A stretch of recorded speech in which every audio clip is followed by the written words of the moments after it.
चुनाव के बाद जैसा माहौल अखिलेश ने यूपी में बनाया था, वैसा ही माहौल महाराष्ट्र में उद्धव ठाकरे, शरद पवार, राहुल गांधी ने बनाया। लेकिन 4 महीने में गेम पलट गया। आज एग्जिट पोल के नतीजे महाराष्ट्र में बीजेपी की बड़ी जीत बता रहे हैं। महाराष्ट्र वो राज्य है जहां पीएम मोदी ने एक हैं तो सेफ हैं का नारा दिया था, जहां योगी आदित्यनाथ के बटेंगे तो कटेंगे वाले पोस्टर लहराए गए थे। इसलिए महाराष्ट्र के चुनाव से तय होना था कि बटेंगे तो कटेंगे का नारा कितना चला। एग्जिट पोल के मुताबिक इस नारे पर 39% लोग बहुत अधिक सहमत हैं। मतलब जब लोगों से पूछा गया कि क्या बटेंगे तो कटेंगे का नारा आप इससे सहमत हैं, तो 39% लोग तो बहुत ज्यादा सहमत, 21% लोग सहमत, 32% लोग नारे को लेकर असहमत थे और 8% लोगों ने कोई राय नहीं दी। यानी मोटे तौर पर 60% लोगों ने कहा कि ठीक नारा है, बटेंगे तो कटेंगे। महाराष्ट्र में एग्जिट पोल ने बीजेपी गठबंधन को जिताया है, लेकिन अगर बीजेपी गठबंधन महाराष्ट्र में जीतता है तो फिर सीएम कौन होगा, इसके बारे में एग्जिट पोल के सर्वे में क्या आया, महाविकास अघाड़ी से कौन से नेता सीएम पद की रेस में है, जनता की पसंद है, वो भी आपको बताता हूं। महाराष्ट्र का अगला सीएम कौन होगा? एग्जिट पोल कह रहा है कि लोगों की पहली पसंद एकनाथ शिंदे हैं। 32.6% लोगों ने एकनाथ शिंदे को पहली पसंद बताया।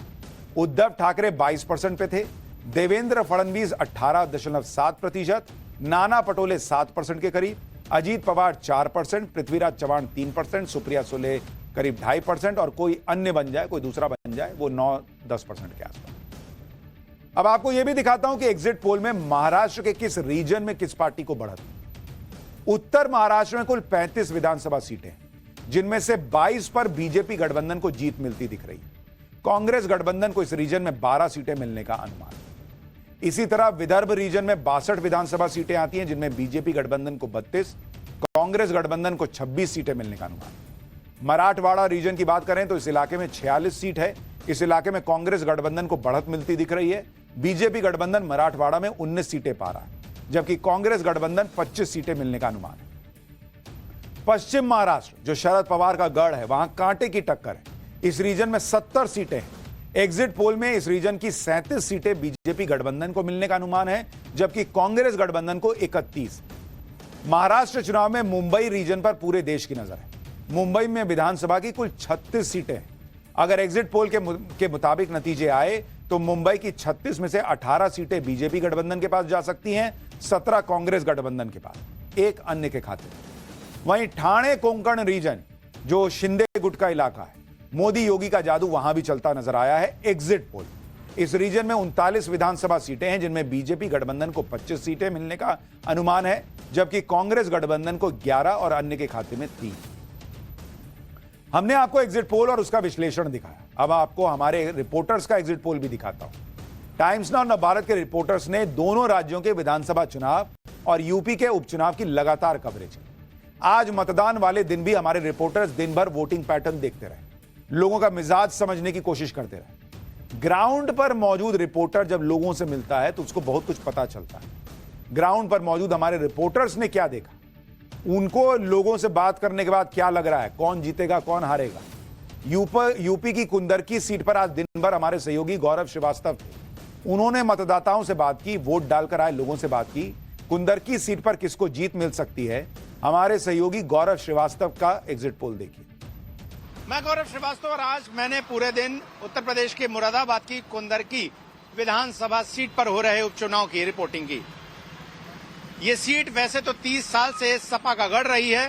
सपा, एआईएमआईएम और बसपा, इन तीनों ने ही तुर्क उम्मीदवार उतारे हैं। ऐसे में ये वोट अगर बढ़ते हैं तो इसका फायदा भाजपा को मिल सकता है। लोगों ने इस बार जातीय और धार्मिक समीकरण से ज्यादा विकास के मुद्दे पर वोट डालने की कोशिश की है। ऐसे में मेरा आकलन है कि इस बार कुंदरकी सीट पर पिछले 30 सालों का इतिहास बदल सकता है और शायद भाजपा यहां पर सफल होने में कामयाब भी हो सकती है।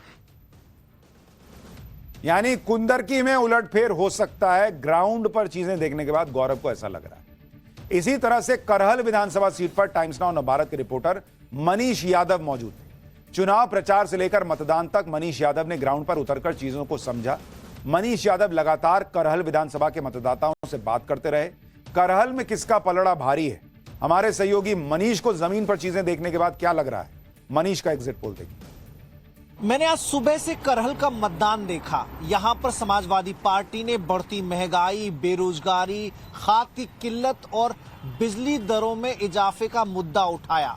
वहीं बीजेपी लॉ एंड ऑर्डर और विकास योजना के जरिए मैदान में थी और जनता को अपने साथ जोड़ने की कवायद करती दिखाई दे रही थी।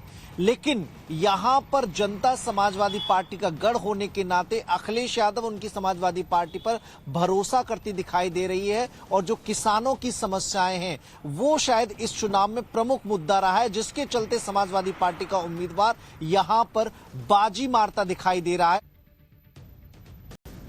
यानी मनीष को लगता है कि करहल समाजवादी पार्टी बचा लेगी और हमारे एग्जिट पोल में भी यही बात निकल कर आई थी।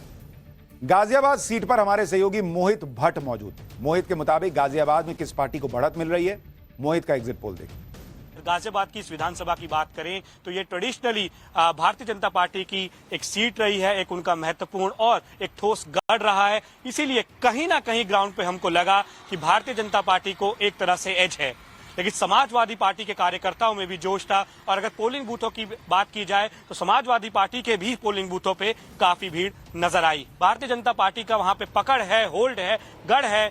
कहीं ना कहीं मुकाबला भारतीय जनता पार्टी की तरफ जाते हुए नजर आ रहा है।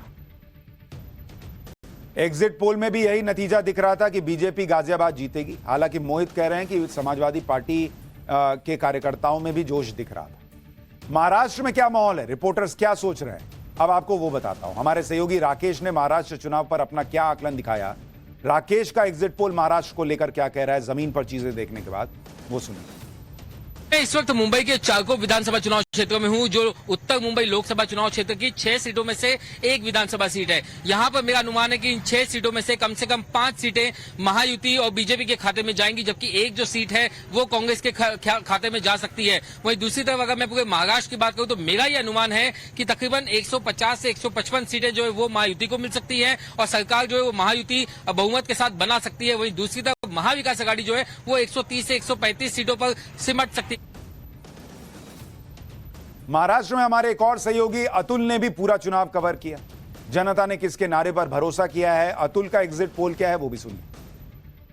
महाराष्ट्र में महायुति और महाविकास आघाड़ी में आमने सामने की टक्कर है। कई सीटों पर मामला बेहद पेचीदा है और कांटे की टक्कर दिखाई दे रही है। तो ऐसे में मेरे हिसाब से महाराष्ट्र में महायुति को करीबन 145 से 155 और महाविकास आघाड़ी को 115 से लेकर 125 सीटें मिल सकती हैं। यानी सबको लग रहा है कि महाराष्ट्र में महायुति एनडीए की सरकार बन जाए, लेकिन अब नतीजों का इंतजार है। 23 नवंबर शनिवार को काउंटिंग होगी और उस दिन पता चल जाएगा कि जनता ने किससे चुना है। उस दिन भी नवभारत को देखना मत भूलिएगा, क्योंकि सुबह 7 बजे से मैं खुद आपके साथ मौजूद रहूंगा चुनाव के नतीजे आपको बताने के लिए।